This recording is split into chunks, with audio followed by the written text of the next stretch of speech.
may. Just as every action that emanates from us comes back to us as reaction, even so our actions may act on other people and theirs on us. Perhaps all of you have observed it as a fact that when persons do evil actions, they become more and more evil, and when they begin to do good, they become stronger and stronger and learn to do good at all times.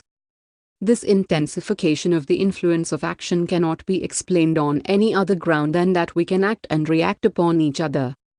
To take an illustration from physical science, when I am doing a certain action, my mind may be said to be in a certain state of vibration. All minds which are in similar circumstances will have the tendency to be affected by my mind.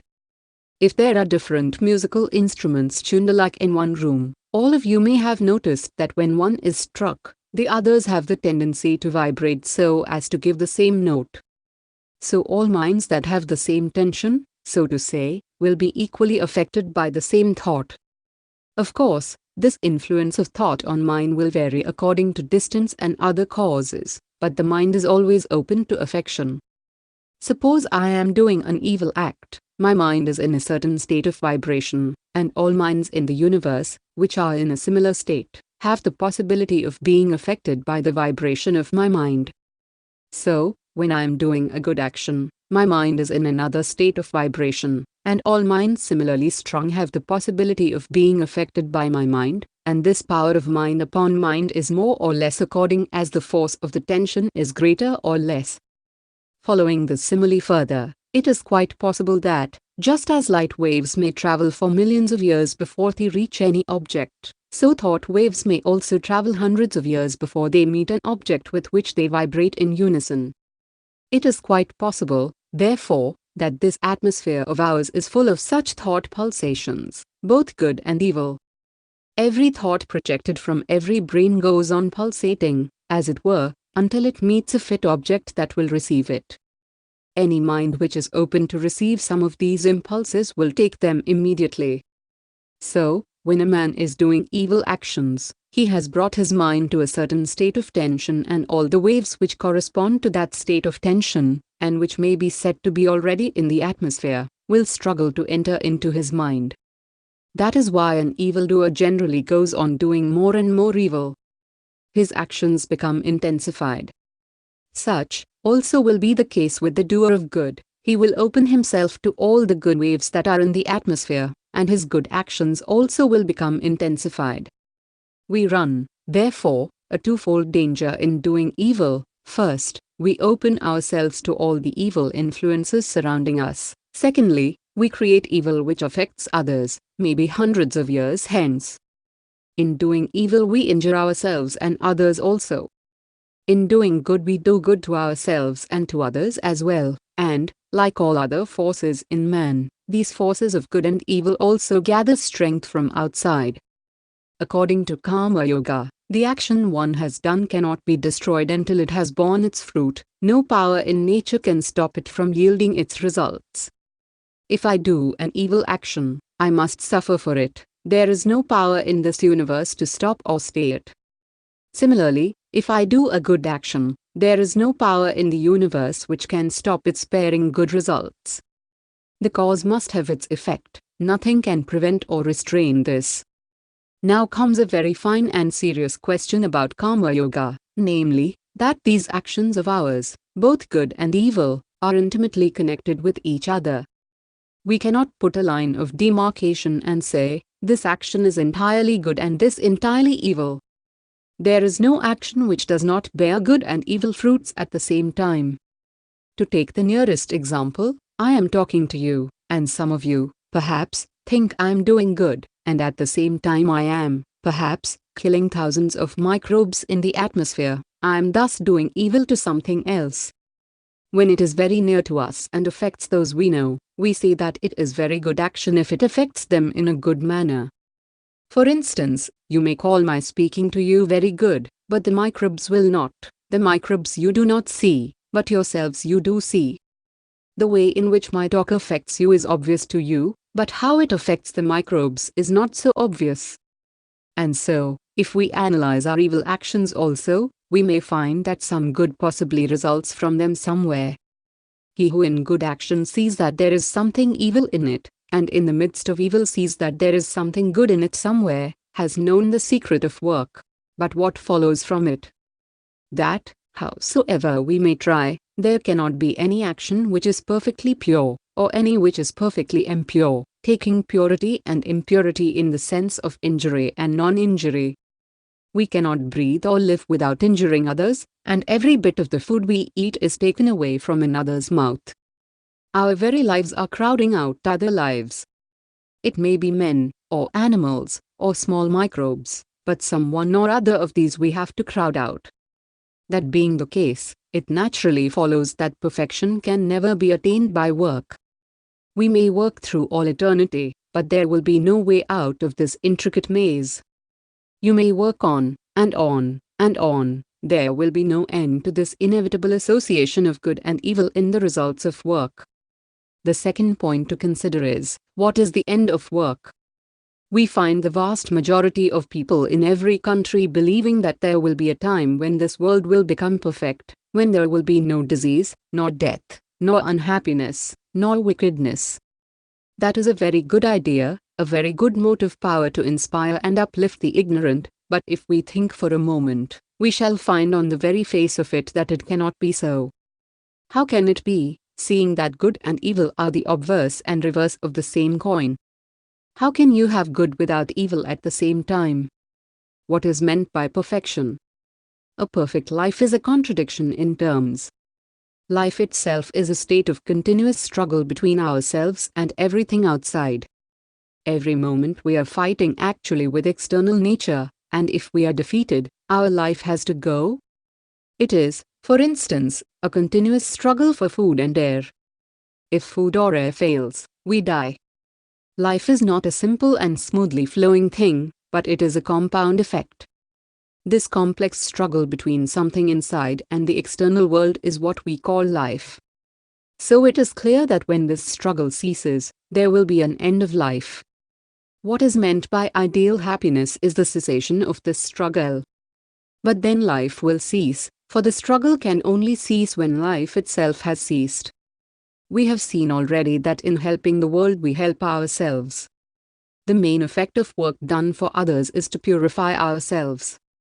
By means of the constant effort to do good to others we are trying to forget ourselves. This forgetfulness of self is the one great lesson we have to learn in life. Man thinks foolishly that he can make himself happy, and after years of struggle finds out at last that true happiness consists in killing selfishness and that no one can make him happy except himself. Every act of charity, every thought of sympathy, every action of help, every good deed, is taking so much of self-importance away from our little selves and making us think of ourselves as the lowest and the least, and, therefore, it is all good. Here we find that jnana, bhakti, and karma all come to one point. The highest ideal is eternal and entire self-abnegation, where there is no I, but all is thou, and whether he is conscious or unconscious of it, karma yoga leads man to that end. A religious preacher may become horrified at the idea of an impersonal God. He may insist on a personal God and wish to keep up his own identity and individuality, whatever he may mean by that. But his ideas of ethics, if they are really good, cannot but be based on the highest self-abnegation. It is the basis of all morality. You may extend it to men, or animals, or angels. It is the one basic idea, the one fundamental principle running through all ethical systems. You will find various classes of men in this world. First, there are the God men, whose self-abnegation is complete, and who do only good to others even at the sacrifice of their own lives. These are the highest of men. If there are 100 of such in any country, that country need never despair. But they are unfortunately too few. Then there are the good men who do good to others so long as it does not injure themselves. And there is a third class who, to do good to themselves, injure others. It is said by a Sanskrit poet that there is a fourth unnameable class of people who injure others merely for injury's sake. Just as there are at one pole of existence the highest good men, who do good for the sake of doing good, so, at the other pole, there are others who injure others just for the sake of the injury. They do not gain anything thereby, but it is their nature to do evil. Here are two Sanskrit words. The one is pravritti, which means revolving towards, and the other is nivritti, which means revolving away.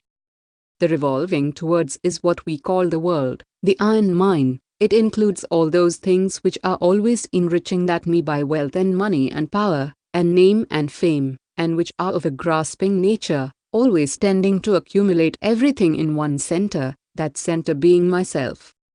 That is the pravritti, the natural tendency of every human being, taking everything from everywhere and heaping it around one center, that center being man's own sweet self. When this tendency begins to break, when it is nivritti or going away from, then begin morality and religion. Both pravritti and nivritti are of the nature of work. The former is evil work, and the latter is good work.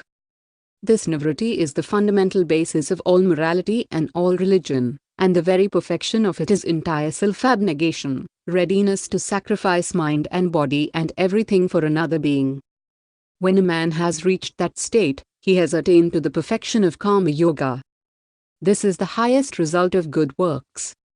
Although a man has not studied a single system of philosophy, although he does not believe in any god, and never has believed, although he has not prayed even once in his whole life, if the simple power of good actions has brought him to that state where he is ready to give up his life and all else for others, he has arrived at the same point to which the religious man will come through his prayers and the philosopher through his knowledge, and so you may find that the philosopher, the worker, and the devotee all meet at one point, that one point being self-abnegation.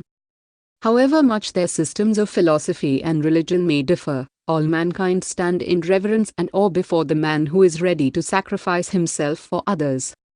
Here, it is not at all any question of creed or doctrine. Even men who are very much opposed to all religious ideas, when they see one of these acts of complete self-sacrifice, feel that they must revere it. Have you not seen even a most bigoted Christian, when he reads Edwin Arnold's Light of Asia, stand in reverence of Buddha, who preached no God, preached nothing but self-sacrifice? The only thing is that the bigot does not know that his own end and aim in life is exactly the same as that of those from whom he differs. The worshipper, by keeping constantly before him the idea of God and a surrounding of good, comes to the same point at last and says, "Thy will be done," and keeps nothing to himself. That is self-abnegation. The philosopher, with his knowledge, sees that the seeming self is a delusion and easily gives it up. It is self-abnegation. So karma, bhakti, and jnana all meet here, and this is what was meant by all the great preachers of ancient times, when they taught that God is not the world. There is one thing which is the world and another which is God, and this distinction is very true. What they mean by world is selfishness. Unselfishness is God. One may live on a throne, in a golden palace, and be perfectly unselfish, and then he is in God. Another may live in a hut and wear rags, and have nothing in the world, yet, if he is selfish, he is intensely merged in the world. To come back to one of our main points, we say that we cannot do good without at the same time doing some evil, or do evil without doing some good. Knowing this, how can we work? There have, therefore, been sects in this world who have in an astoundingly preposterous way preached slow suicide as the only means to get out of the world, because if a man lives, he has to kill poor little animals and plants or do injury to something or someone. So according to them the only way out of the world is to die. The giants have preached this doctrine as their highest ideal. This teaching seems to be very logical. But the true solution is found in the Gita. It is the theory of non-attachment, to be attached to nothing while doing our work of life. Know that you are separated entirely from the world, though you are in the world, and that whatever you may be doing in it, you are not doing that for your own sake. Any action that you do for yourself will bring its effect to bear upon you. If it is a good action, you will have to take the good effect, and if bad, you will have to take the bad effect. But any action that is not done for your own sake, whatever it be, will have no effect on you. There is to be found a very expressive sentence in our scriptures embodying this idea: even if he kill the whole universe, or be himself killed, he is neither the killer nor the killed, when he knows that he is not acting for himself at all. Therefore Karma Yoga teaches, do not give up the world, live in the world, imbibe its influences as much as you can, but if it be for your own enjoyment's sake, work not at all. Enjoyment should not be the goal. First kill yourself and then take the whole world as yourself. As the old Christians used to say, the old man must die. This old man is the selfish idea that the whole world is made for our enjoyment. Foolish parents teach their children to pray, "O Lord, Thou hast created this sun for me and this moon for me," as if the Lord has had nothing else to do than to create everything for these babies. Do not teach your children such nonsense. Then again, there are people who are foolish in another way. They teach us that all these animals were created for us to kill and eat, and that this universe is for the enjoyment of men. That is all foolishness. A tiger may say, "Man was created for me," and pray, "O Lord, how wicked are these men who do not come and place themselves before me to be eaten. They are breaking your law." If the world is created for us, we are also created for the world. That this world is created for our enjoyment is the most wicked idea that holds us down. This world is not for our sake. Millions pass out of it every year. The world does not feel it. Millions of others are supplied in their place. Just as much as the world is for us, so we also are for the world. To work properly, therefore, you have first to give up the idea of attachment. Secondly, do not mix in the fray. Hold yourself as a witness and go on working. My master used to say, look upon your children as a nurse does. The nurse will take your baby and fondle it and play with it and behave towards it as gently as if it were her own child, but as soon as you give her notice to quit, she is ready to start off bag and baggage from the house. Everything in the shape of attachment is forgotten. It will not give the ordinary nurse the least pang to leave your children and take up other children. Even so are you to be with all that you consider your own. You are the nurse, and if you believe in God, believe that all these things which you consider yours are really His. The greatest weakness often insinuates itself as the greatest good and strength. It is a weakness to think that anyone is dependent on me, and that I can do good to another. This belief is the mother of all our attachment, and through this attachment comes all our pain. We must inform our minds that no one in this universe depends upon us. Not one beggar depends on our charity, not one soul on our kindness, not one living thing on our help. All are helped on by nature, and will be so helped even though millions of us were not here. The course of nature will not stop for such as you and me. It is, as already pointed out, only a blessed privilege to you and to me that we are allowed, in the way of helping others, to educate ourselves. This is a great lesson to learn in life, and when we have learned it fully, we shall never be unhappy. We can go and mix without harm in society anywhere and everywhere. You may have wives and husbands, and regiments of servants, and kingdoms to govern, if only you act on the principle that the world is not for you and does not inevitably need you. They can do you no harm. This very year some of your friends may have died. Is the world waiting without going on, for them to come again? Is its current stopped? No, it goes on. So drive out of your mind the idea that you have to do something for the world. The world does not require any help from you. It is sheer nonsense on the part of any man to think that he is born to help the world. It is simply pride. It is selfishness insinuating itself in the form of virtue. When you have trained your mind and your nerves to realize this idea of the world's non-dependence on you or on anybody, there will then be no reaction in the form of pain resulting from work. When you give something to a man and expect nothing, do not even expect the man to be grateful. His ingratitude will not tell upon you, because you never expected anything, never thought you had any right to anything in the way of a return. You gave him what he deserved. His own karma got it for him. Your karma made you the carrier thereof. Why should you be proud of having given away something? You are the porter that carried the money or other kind of gift, and the world deserved it by its own karma. Where is then the reason for pride in you? There is nothing very great in what you give to the world. When you have acquired the feeling of non-attachment, there will then be neither good nor evil for you. It is only selfishness that causes the difference between good and evil. It is a very hard thing to understand, but you will come to learn in time that nothing in the universe has power over you until you allow it to exercise such a power. Nothing has power over the self of man, until the self becomes a fool and loses independence.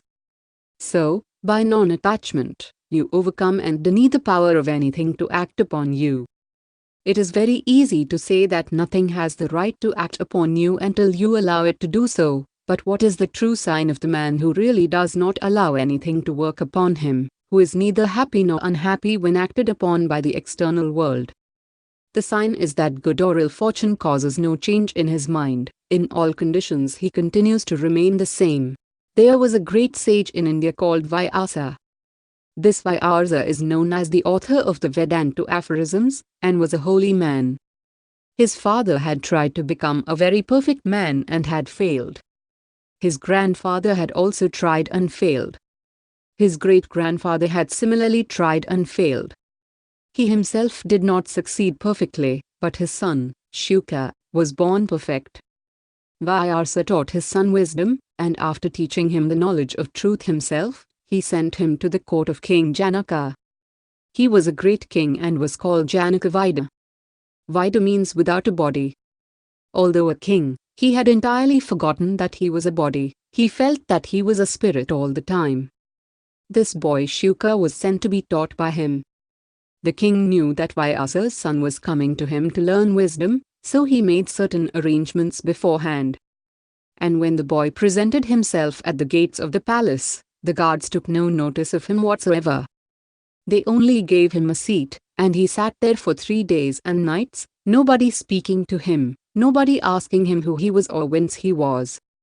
He was the son of a very great sage, his father was honored by the whole country, and he himself was a most respectable person, yet the low, vulgar guards of the palace would take no notice of him. After that, suddenly, the ministers of the king and all the big officials came there and received him with the greatest honors. They conducted him in and showed him into splendid rooms, gave him the most fragrant baths and wonderful dresses, and for 8 days they kept him there in all kinds of luxury. That solemnly serene face of Shuka did not change even to the smallest extent by the change in the treatment accorded to him. He was the same in the midst of this luxury as when waiting at the door. Then he was brought before the king. The king was on his throne, music was playing, and dancing and other amusements were going on. The king then gave him a cup of milk, full to the brim, and asked him to go 7 times round the hall without spilling even a drop. The boy took the cup and proceeded in the midst of the music and the attraction of the beautiful faces. As desired by the king, 7 times did he go round, and not a drop of the milk was spilt. The boy's mind could not be attracted by anything in the world, unless he allowed it to affect him. And when he brought the cup to the king said to him, "What your father has taught you, and what you have learned yourself, I can only repeat. You have known the truth, go home." Thus the man that has practiced control over himself cannot be acted upon by anything outside. There is no more slavery for him. His mind has become free. Such a man alone is fit to live well in the world. We generally find men holding 2 opinions regarding the world. Some are pessimists and say, "How horrible this world is, how wicked." Some others are optimists and say, "How beautiful this world is, how wonderful." To those who have not controlled their own minds, the world is either full of evil or at best a mixture of good and evil. This very world will become to us an optimistic world when we become masters of our own minds. Nothing will then work upon us as good or evil. We shall find everything to be in its proper place, to be harmonious. Some men, who begin by saying that the world is a hell, often end by saying that it is a heaven when they succeed in the practice of self-control. If we are genuine karma yogis and wish to train ourselves to that attainment of this state, wherever we may begin we are sure to end in perfect self-abnegation, and as soon as this seeming self has gone, the whole world, which at first appears to us to be filled with evil, will appear to be heaven itself and full of blessedness. Its very atmosphere will be blessed, every human face there will be God. Such is the end and aim of Karma Yoga, and such is its perfection in practical life. Our various yogas do not conflict with each other, each of them leads us to the same goal and makes us perfect. Only each has to be strenuously practiced. The whole secret is in practicing. First you have to hear, then think, and then practice. This is true of every yoga. You have first to hear about it and understand what it is, and many things which you do not understand will be made clear to you by constant hearing and thinking. It is hard to understand everything at once. The explanation of everything is after all in yourself. No one was ever really taught by another, each of us has to teach himself. The external teacher offers only the suggestion which rouses the internal teacher to work to understand things. Then things will be made clearer to us by our own power of perception and thought, and we shall realize them in our own souls, and that realization will grow into the intense power of will.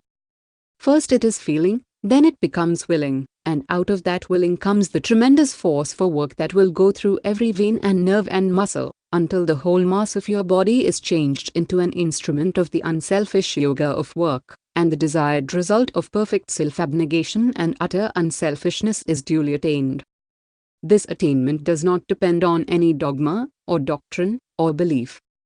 Whether one is Christian, or Jew, or Gentile, it does not matter. Are you unselfish? That is the question. If you are, you will be perfect without reading a single religious book, without going into a single church or temple. Each one of our yogas is fitted to make man perfect even without the help of the others, because they have all the same goal in view. The yogas of work, of wisdom, and of devotion are all capable of serving as direct and independent means for the attainment of moksha. Fools alone say that work and philosophy are different, not the learned. The learned know that, though apparently different from each other, they at last lead to the same goal of human perfection.